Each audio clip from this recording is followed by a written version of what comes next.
Yo, what's going on, guys? It's Houston Sports Talk back into the video today, and today we're going to be talking about the Houston Rockets potentially making a trade.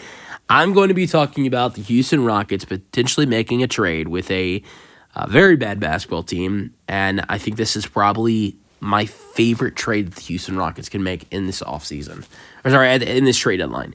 And the reason why I think so is just because of how bad this team has been offensively sometimes. Like, this team is so good defensively and so good rebounding. This is the best team in basketball when it comes to rebounding. Number one in rebounding by far. Defensive stats, they're top 10 or near top 10 in steals and blocks and have been one of the best defensive teams in basketball this year. One of the best fast break teams in basketball as well. So those categories, like I just mentioned, fast break, blocks and steals, rebounding, defense in general, defensive net rating, they've been spectacular in those categories this year. Those have been really good for the team. But you want to go look at other stuff? 3-point percentage, second last, 32.9%. Field goal percentage, third last. Assists, second last. This offense has been terrible, and I think I have a trade for this Rockets team that would really help that get better. And it's two players with the Washington Wizards that I really would love the Rockets to acquire. One is a great three-point shooter and would really help the Rockets' three-point shooting. One's another good three-point shooter and a good facilitator and a familiar face for Ime Udoka. And those two players are Corey Kispert and Malcolm Brogdon. I'd love for the Rockets to try to make a trade work with Washington. We've heard that Malcolm Brogdon, his value is not that high. And Malcolm Brogdon's value might be as low as a player or two and a second-round pick or two. I don't think his value is very high. I mean, what he does on the court, I think it's valuable. But what's not valuable is he is a expiring contract and he's making $20 million, which I don't think it's that terrible to take on that contract since it's only 1 year and you get a nice asset. But I think the more expensive part of this trade is the Corey Kispert, who just signed an extension. So you're getting Corey Kispert for a while, and he's a very solid young player as well. But this trade would make this team a much better three-point shooting team by far. I don't think this trade wouldn't take them to being one of the top three-point shooting teams, but I think that this trade, it could take this team from being the second last to maybe in the more middle part of shooting, the list of teams. It might take them from the bottom to the middle. I don't think it takes them to the top, but this trade wouldn't maybe take them into the middle. And one thing I've always said, going back all the way to last season with Alperen Şengün, is look at Jokic. He's a great facilitator. Obviously, Jokic is a great facilitator, but so is Şengün. But look at Jokic and some of the great shooters he has had in his career. Obviously, Jokic, I don't think he has as good as a shooting team as he's had before. But, look at when Jokic won a championship. He had Kentavious Caldwell-Pope. They had MPJ, Jamal Murray, who's a good shooter. They had Justin Holiday. Also Bruce Brown. They had a lot of guys that Nikola Jokic could get the ball to, Aaron Gordon as well, and potentially knock down shots, knock down long balls. And there's not a lot of guys like that with Şengün. Like Jalen, he's a solid three-point shooter. He has his nights where he's shooting bad. He has his nights where he's shooting good. But most of Jalen Green's three-point shots that are going in are shots where he's creating on his own. There's not a lot of shots at Jalen Green from three that's shooting. We'll see a couple that are. But there's not a lot of three-point shots that Jalen Green is making that are being assisted to, or Şengün Şengün is assisting. Jalen Green is creating most of his three-point shots, three-point makes, or just three-point attempts in general. Fred VanVleet as well. But Fred VanVleet's really one of the only guys that I think Şengün has the ball to get to as a shooter, and he's not a very efficient three-point shooter. And then, yes, of course, Dylan Brooks he can knock down shots, but he's not a very efficient shooter either. Jabari's injured right now, but even when he's healthy, yes, he's another guy that can knock down shots, but he's not a very efficient shooter either. Outside of that, there's not really a lot of other names you can go to on this team. Like, Thompson is a terrific player, terrific guy that Shingo can get the ball to, but he's not a great three-point shooter. Tari Eason, I think, is a very solid three-point shooter, and that's maybe an exception on this team for Shingun to get the ball to, but he's injured, and who knows when the hell he's coming back. So, that's why I think you add in guys that can knock down shots like Brogdon and Corey Kispert, Shingun could get the ball to those guys. That's all I could think about in the first half of the Rockets-Wizards game the other night when the Rockets were playing the Wizards on Tuesday and Corey Kispert was lighting the Rockets up.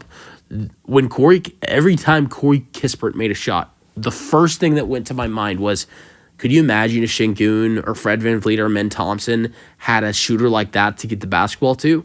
It's the first thing every time. Let's go over what these guys have done and what kind of, what they could bring to the team. So Brogdon has been a little banged up this year. So he's only played 18 games with 13 starts, and he's only played 25 minutes per game, but he's shooting 44%. He's shooting 31% from three, which is a career worst for him. He's a 39% career three-point shooter. Shot 41% last year, 44% the year before, which was with Ime Udoka. Ime Udoka is very familiar with Malcolm Brogdon. Brogdon had one of the best seasons of his career, probably his second or third best season of his career with Ime Udoka, winning the Sixth Man of the Year award with Ime in Boston, averaging 15 points per game in the 2022-23 season with 4 assists per game. He averaged 6 assists per game with Portland last year. So it would be nice to get a facilitator for this team, for a team that is second last in assists in the league. Like VanVleet, solid facilitator, of course. So is Shingun, so is Amen. But maybe they could use another guy. And Brogdon is that, 14 points per game, 4 assists per game, only 25 minutes per game. Averaged 6 last year in 28 minutes per game. I think he could be very good for this team, and I think his 3-point. If he came to Houston, I think his 3-point percentage would be a little bit better. He's not shooting that much this year. It's actually the lowest attempts in his career besides his rookie season, 2.7 attempts per game. But last year shot 5.1 attempts per game and shot over 41%. So, and let's get to Corey Kispert.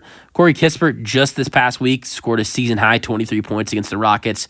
Then his literal next game has 23, 5, and 5. He's playing some great basketball this year for the Rockets. For the Wizards, 30 games, 27 minutes per game, shooting 44%, 36% from three, 12 points per game, 3 rebounds per game, 2 assists per game. Year prior in Washington, 13.5 points per game, 3 rebounds, 2 assists per game. From three, he shot 38%. His second year, he shot 42% in his career, near 39% three-point shooter. What does it take for the Rockets to get this deal done? I got 3 players and 2 picks going to Washington. Jae'Sean Tate, Jock Landale, Jeff Green, a 2027 first-rounder, and the Rockets' second-round pick in this upcoming NBA draft. You're wondering, why do the Rockets have to give up the player assets and the draft assets they have to give up in this trade? I think it's mainly because of Corey Kispert. Brogdon, I think, is a valuable player. Like I said, I think he's probably worth a second or two and some players. But I think the more valuable part of this trade is Corey Kispert. Not only is he young and a good player, he's 25 years old and still can improve. And I think a very valuable player. So I think that's the more valuable part of this trade. And so I'd definitely be fine if the Rockets gave up 3 players who don't have a lot of value. 2 of the 3 are expiring contracts with, Tate and Jeff Green are expiring contracts. Jock isn't. But 2 of the 3 players going to Washington would be expiring deals. So you got to give up some draft assets, especially when Kispert has a lot of time left in his deal. Has still, I think he signed like a 4 or 5 year deal this past year, so still have him for quite a bit. So I think that's where the value comes, where the Rockets have to give up in this trade, and I wouldn't mind it. Like I don't think the 2007 the 2027 first round pick would be that much of a valuable pick. Like the Rockets right now in 2025 are the second seed in the West. They continue to grow as a team, and I think that look, as of right now, they'll have another top 10 pick this year if the Phoenix Suns keep it up. So they're just going to continue to get better. So at this point, would it really hurt this team if they gave up I think this team's going to continue to be better. I don't know if I can tell you guys that in 2027 that the Rockets 2 seasons from now the Rockets will be a top 2 seed in the West, but I think the Rockets will still be a playoff team, maybe a top 5 team in the West in 2027. And if they are, that's not a very good draft pick. And I don't think you really, if the Rockets, I think, will have by then so much depth, I don't think you really need that. You don't really need that pick. And Washington kind of does need draft picks right now. So I think if you offer a first and a second and the 3 players that I brought up going to Washington, I think they might take that deal. But Tate this year is averaging, doesn't sound very good, but Tate this year is averaging 4 points per game and 2.5 rebounds per game. But he's also averaging 1 steal per game and has actually shot really well from 3, shooting 37.5% from 3, and just had a really good game just recently against the Grizzlies.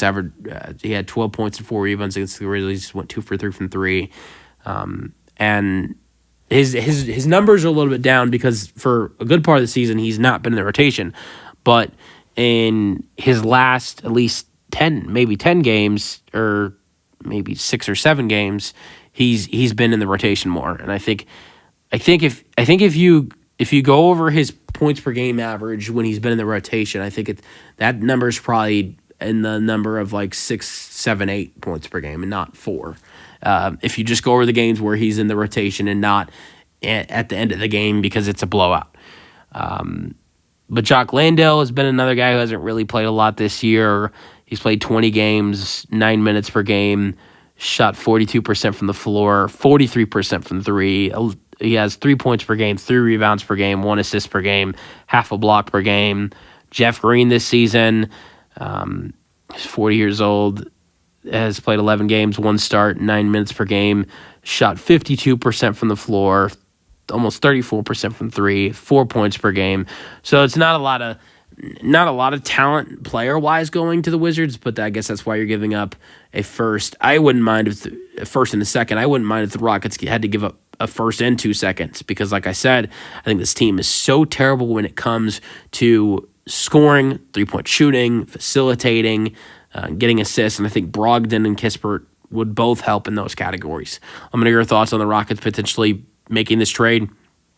I think there are not a lot of Rockets fans that would say they wouldn't want the Rockets to make this deal. I think probably 90% of Rockets fans would say, yes, let's do this deal. But I think in the 2 teams making this deal, I think it more comes with Washington, or would Washington be willing to do this deal? But as a Rockets fan, I'd be ecstatic if this trade happened. But yeah, that's the video. Hope you guys enjoyed. And the other thing I want to go over real quick, what the rotation would look like fully healthy if the Rockets made this deal. Now, I hope Tari Eason comes back this season. I think he'll eventually come back, but it's starting to make me feel like last season where they kept saying, me might come back, and then he didn't. Feels like Lance McCullers Jr. with the Astros. If you're an Astros fan, they always say he's going to come back, but never does. Always out for the season. But so if Tari comes back, I'm confident Jabari comes back. But I'm starting to think maybe it might be closer to March than it is February. So whether he comes back in February or March, Jabari, I think, will come back. Tari will probably be back at some point. I don't know when, though. But if the Rockets made this trade, you get those 2 guys back.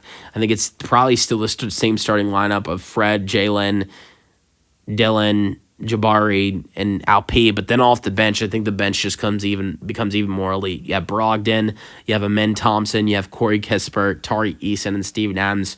I guess Kim Whitmore's kind of the odd man out, but there's so many times where he has some really bad shooting nights. He has some good shooting nights, sure, but I don't know. To be honest, I kind of rather have Corey Kispert than Cam Whitmore. It's just me. Let me know your thoughts on the Rockets potentially making this trade in the comment section, and peace out.